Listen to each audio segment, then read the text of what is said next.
Electro steel प्रबंधक होश में आओ, होश में आओ, होश में आओ। इलेक्ट्रो स्टील प्रबंधक होश में आओ, होश में आओ, होश में आओ। बेरोजगार को रोजगार देना होगा, देना होगा, देना होगा। बेरोजगार को रोजगार देना होगा, देना होगा, देना होगा। बेरोजगार को रोजगार देना होगा, देना होगा, देना होगा। इलेक्ट्रो स्टील प्रबंधक तेरी मनमानी नहीं चलेगी, नहीं चलेगी, नहीं चलेगी। इलेक्ट्रो स्टील प्रबंधक तेरी मनमानी नहीं चलेगी, नहीं चलेगी, नहीं चलेगी। इंकलाब जिंदाबाद, जिंदाबाद, जिंदाबाद। इलेक्ट्रो स्टील वेदांता के दमनकारी नीति के खिलाफ अलकुशा मुखिया के तत्वाधान में आज कहीं ना कहीं ये जो युवक देख रहे हैं, जो मजदूर हैं, रैयत हैं, गैर रैयत हैं, गोलबंद हो रहे हैं एक बड़े आंदोलन के लिए। सबसे बड़ी बात है कि आखिर इन लोगों के ऊपर किस तरह की दमनकारी नीति ये वेदांता स्टील अपनाती है, ये बात मैं ना कह के इन्हीं लोग के जवानी सुनते हैं। जी, आपका नाम क्या हुआ? मेरा नाम सनाउल अंसारी हुआ। किस तरह की नीतियाँ अपनाती है जो आज आप लोग बड़े आंदोलन का जो है कि कहीं ना कहीं तैयारी में जुटे हैं? देखिए, इनका जो नीति नियत है, जो इलेक्ट्रो स्टील का जो नीति नियत है, शुरू से ही संदेहास्पद है। आज तक यहाँ के बेरोजगार, रैयत, गैर रैयत को सही तरीका से ना रोजगार दिया है, ना उनका जो ज़मीन लिया गया उसका ना मुआवजा सही से दिया है, जिसके लिए हम लोग लगभग 15 सालों से इनके आगे पीछे चक्कर लगा रहे हैं।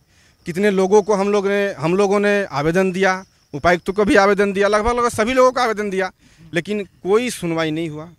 बाध्य होकर हम लोग को इतना खराब स्थिति में गुजरना पड़ रहा है कि लास्ट में जाके हम लोग एक बहुत बड़ी आंदोलन की तैयारी में लगे हुए हैं, और वो आंदोलन बहुत ही जल्द इलेक्ट्रो स्टील को दिखाई देगा। तो यानी बहुत ही जल्द इलेक्ट्रो स्टील को दिखाई देगा, बड़ा आंदोलन की तैयारी है। मुखिया जी अलकुशा पंचायत के रोहित रजक जी भी हमारे साथ में हैं। मुखिया जी इधर आइए। आपकी अध्यक्षता में कहीं ना कहीं यहाँ की जो रैयत, गैर रैयत है, गोलबंद हो रहे हैं बड़ा आंदोलन का। आपके नज़र में ये कंपनी कैसी है और लोगों को रोजगार दे रही है कि नहीं, बताइए। देखिए, सबसे पहले तो ग्रामीण टीवी को मैं धन्यवाद देना चाहता हूं, जो आज हमारी आवाज़ वेदांता तक पहुंचाएगी। और हम आज ऐलान, ये आज शुरुआत है। हम लोग 10 तारीख को दिए हैं, 10 तारीख तक टाइम दिए हैं कि अगर 10 तारीख के अंदर अगर हम लोग का जितना भी रेत का जितने भी लिए हैं, 1-2 डिसमिल लिए, 5 डिसमिल लिए हैं, अगर नहीं ले रहा है तो हम लोग बड़ा आंदोलन में उग्र हो जाएंगे। यानी आपका कहने का मतलब है कि जो कंपनी का प्रोटोकॉल है कि भाई इतना एकड़ ज़मीन देना है तो आपको नौकरी देंगे, लेकिन आप ये कह रहे हैं कि जो कम भी ज़मीन दिया है प्राथमिकता उनकी होनी चाहिए। नहीं, ऐसा नहीं है। हम जमीन दिए, एक दिया, मेरा एक ही था, 1 डिसमिल था, तो मेरा पूरा जीवन में मेरा 1 डिसमिल है, पूरा वही मेरा ले लिए हैं, तो मेरा उसी में देना होगा। हाँ, और ये समझ सकते हैं। मुखिया जी अपनी बात बता रहे हैं, कई लोग हैं। क्या नाम है बाबू, इधर आओ। विनायक साई। थोड़ा जोर से बजा, खाइल पियल है ना सुने ला नहीं भाई। तू ये वेदांता इलेक्ट्रो स्टील बड़ी बहरा लगती है। विनायक साह की कह चाहे कहे चाहे कि इतना हमार जगह चली गए कम से कम 2 एकड़, आज तक नौकरी एखन तक दिले नहीं, गिरवांश नंबर तक दिले, लेकिन कोनो सुनवाई नहीं। गेट जाए घुरा जमीन गया, बदले में गिरवांश नंबर मिला, लेकिन कुछ नहीं मिला। कुछ नहीं मिला अभी तक। नौकरी नंबर मिला खाली। हाँ, खाली नंबर खाली मिला है। अच्छा। तो हम तो जाम में सोचे थे नहीं आएंगे, लेकिन मजबूरन आना पड़ रहा है कि हमको नौकरी नहीं मिला। आदमी लोग बोल रहा है कि इतना जमीन दे के नौकरी भी नहीं ले पाया, तो हम आए हैं। यही कंपनी से अनुरोध है कि हमारा जितना भी भाई है, जितना भी जमीन जगह गया है, सबको नौकरी होना चाहिए। हम लोग का जो पूंजी था वो तो कंपनी ने धोखा से जैसे भी करके ले लिया है। अब हम लोग को रोजगार दे, भूख से हम लोग मर रहे हैं, काम धंधा चल नहीं रहा है। कंपनी से ये अनुरोध करता हूँ कि हम लोग को काम दे, बस। तो समझिए कि जिनकी ज़मीन गई है, जितनी भी गई है, 1 एकड़ 2 एकड़, आज कहीं ना कहीं लोगों के लिए रोजी रोटी जुटाना मुश्किल हो गया है, जिस तरह ये भाई साहब की बात माने तो। और सबसे बड़ी बात है कि स्मॉल स्किल इंडस्ट्रियल एसोसिएशन के द्वारा जो 75% स्थानीय युवकों को जो नियोजन दिया जाना था, उनको हाईकोर्ट में चैलेंज कर दिया गया। और उन लोगों को लगा कि अब कहीं ना कहीं सरकार मजबूत स्थिति में है और ये लागू करेगी, तभी इनको चैलेंज कर दिया गया। और समझिए कि जिनकी ज़मीन जाती है वो लोग किस तरह तड़पते हैं और जिनका कुछ भी नहीं गया है वो मोटी रकम यहाँ से कमाते हैं वेतन के रूप में। क्या नाम हुआ सर आपका? भृगुराम हाजरा। क्या कहना चाहिएगा आप? मेरा यही कहना है कि जैसे कि मैं आज 11 वर्षों से काम करता था प्लांट में, मेरा ज़मीन गया है 1 एकड़, तो ज़मीन के बदले हमको बोला गया कि तुमको रैयत पास मिलेगा। तो रैयत पास का फॉर्म वॉर्म सब भरा लिया, उसके बाद ठेकेदार में दिलवा दिया काम के लिए 2-1 महीना करो, उसके बाद तुमको रैयत पास मिल जाएगा। ऐसे करते करते 11 वर्ष चला गया, लेकिन रैयत पास हमको नहीं मिला। तो तत्काल मैं ठेकेदार में काम कर ही रहा था, तो गांव में मेरा मतलब जो गांव में झगड़ा हुआ है, तो झूठ मूठ का गांव में मेरा केस बना, तो उसको लेकर कंपनी हमको निकाल दिया गया। से नहीं तुम्हारा केस चल रहा है, इसलिए तुमको हम ड्यूटी नहीं ले सकते हैं। तो आज 6-7 महीना से हम थोड़ा सा खुनूस खोज के निकालता है। बस थोड़ा सा खुनूस चाहिए उनको, हैं तो बोला कि नहीं के हक की बात करेगा उसको भी बाहर का रास्ता दिखा। बाहर तो रास्ता। आज 6 महीना से दौड़ के परेशान हो गए हैं, लेकिन आज तक मतलब दौड़ा ही रहा है। तो आज विवश होकर हम लोग थाने के एक बड़ा ये कहीं ना कहीं ये नेचर हमको दिखता है वेदांता इलेक्ट्रो स्टील का।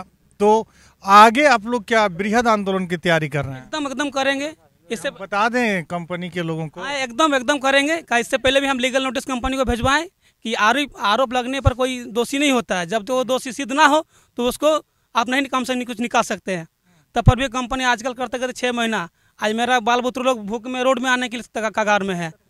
तो मैं इस आंदोलन में शामिल रहूंगा और मैं एकदम दृढ़ से मतलब कंपनी के खिलाफ खड़ा हूँ। यानी आगे जो भी रणनीति तैयार होगी एकदम भागीदारी एकदम भागीदारी मेरी है। तो ये ज्यादा कुछ नहीं है, इतना समझ लीजिए वेदांता इलेक्ट्रो स्टील, मेरे प्यारे दुलारे बड़े भाई, यहाँ के लोग रोजी रोटी के लिए तड़प रहे हैं, काम के लिए तड़प रहे हैं, जिनकी ज़मीन गई है, जो प्रदूषण से बीमार हो रहे हैं, तरह तरह की बीमारियां हो रही है।